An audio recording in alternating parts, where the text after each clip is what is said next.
Hello students, आपका बहुत बहुत स्वागत है निम्बस एकेडमी चंडीगढ़ के ऑफिशियल यूट्यूब चैनल पे। मैं उम्मीद करता हूं कि आज का आपका जर्नल स्टडीज पेपर 1 बहुत अच्छा हुआ होगा। और आज की इस वीडियो में हम देखेंगे कि जर्नल स्टडीज पेपर 1 में किस सेक्शन से कितने क्वेश्चंस पूछे गए हैं और कौन से क्वेश्चंस पूछे गए हैं।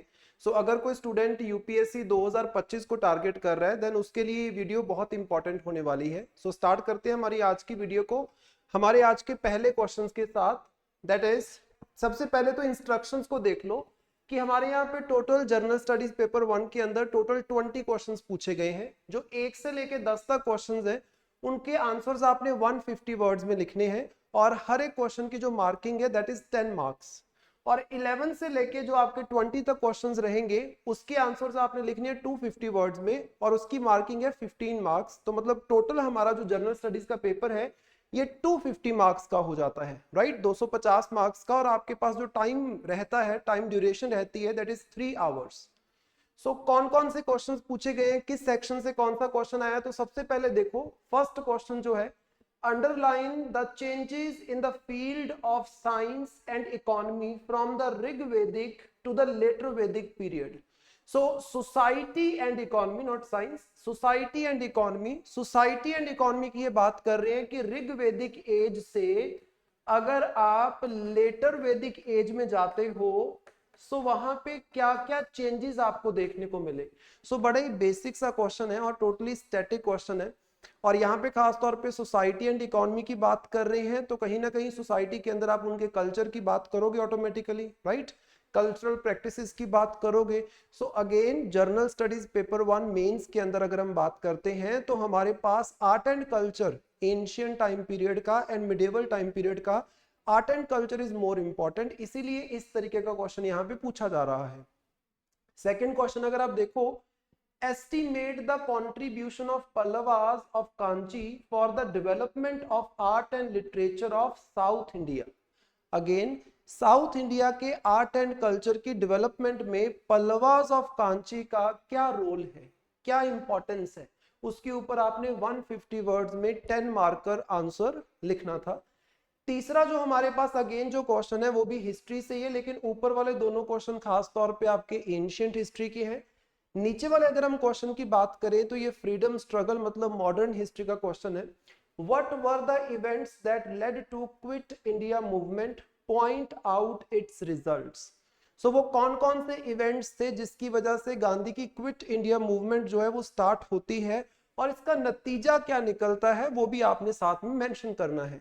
तीनों ही क्वेश्चंस आपके कंप्लीटली स्टैटिक हैं क्योंकि हम हिस्ट्री की बात कर रहे हैं तो ऑटोमेटिकली आपके पास स्टैटिक क्वेश्चंस ही रहने वाले हैं। सो फर्स्ट 3 क्वेश्चंस जो हैं ये आपके पहले 2 क्वेश्चन तो एंशियंट आर्ट एंड कल्चर से पूछे गए हैं और तीसरा क्वेश्चन आपका मॉडर्न हिस्ट्री फ्रीडम स्ट्रगल से पूछा गया जो कि हमारे सिलेबस में सीधे तौर पे मेंशन किया गया है, right. Then next question number 4 की अगर हम बात करें, what is sea surface temperature rise, how does it affect the formation of tropical cyclones.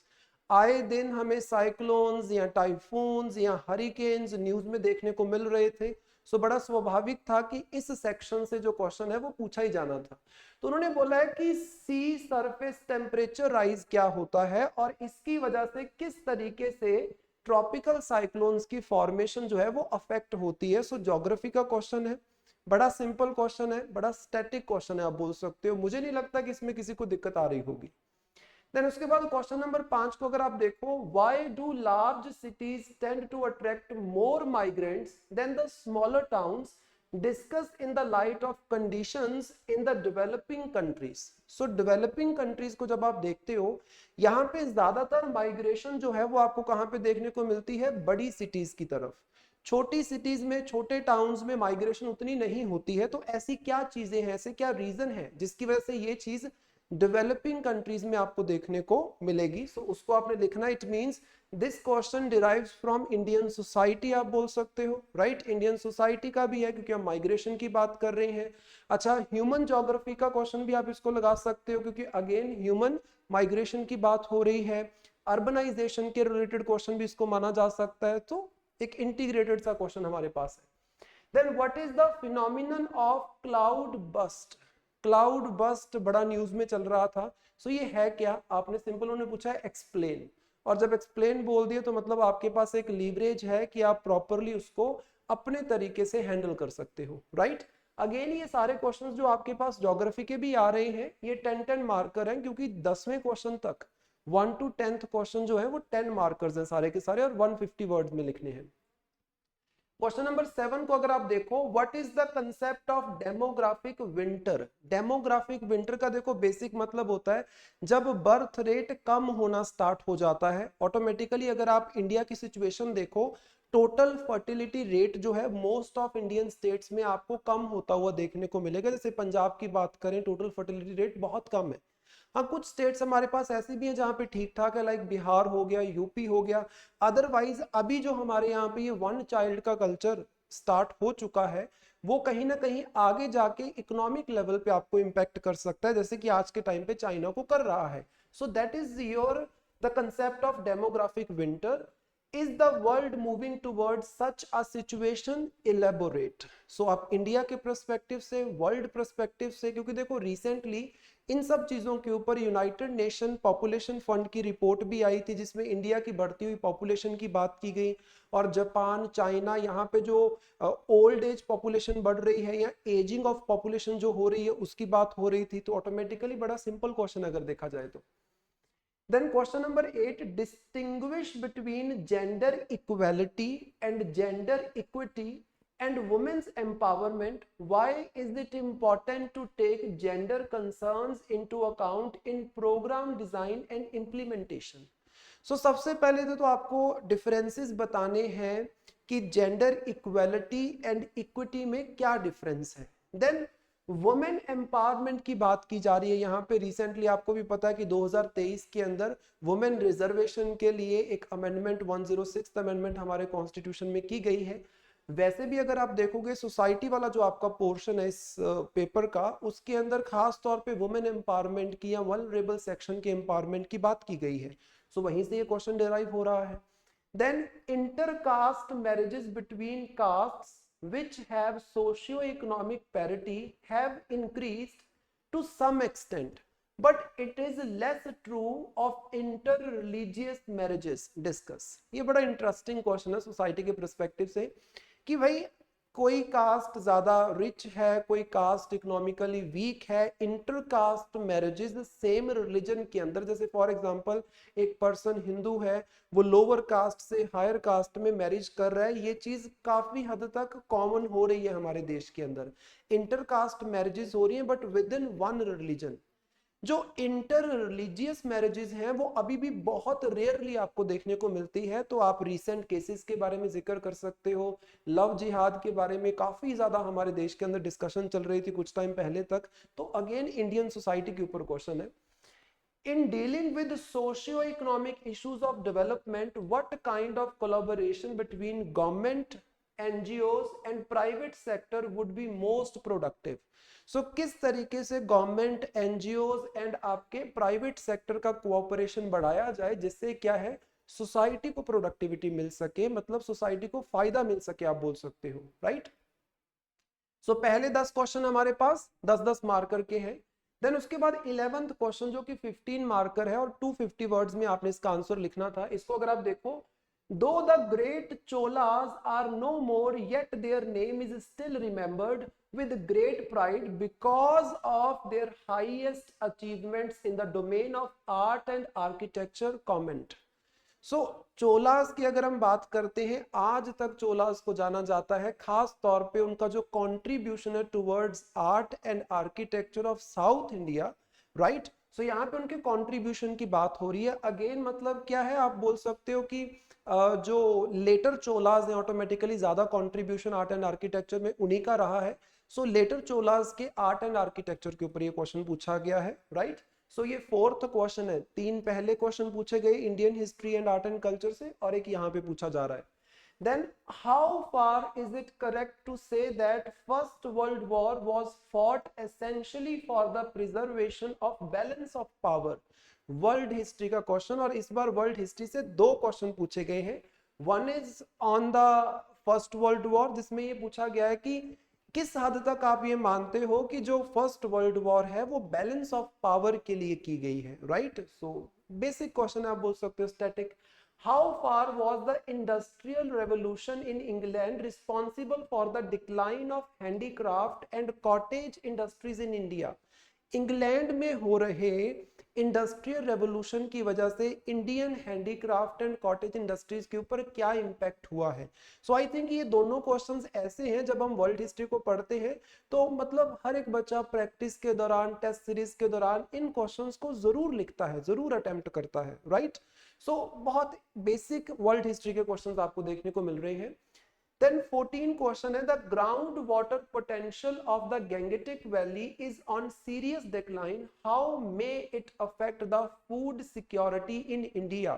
देखो, Gangetic plains are most important, right? North Indian plains are most important for food security, food production in India.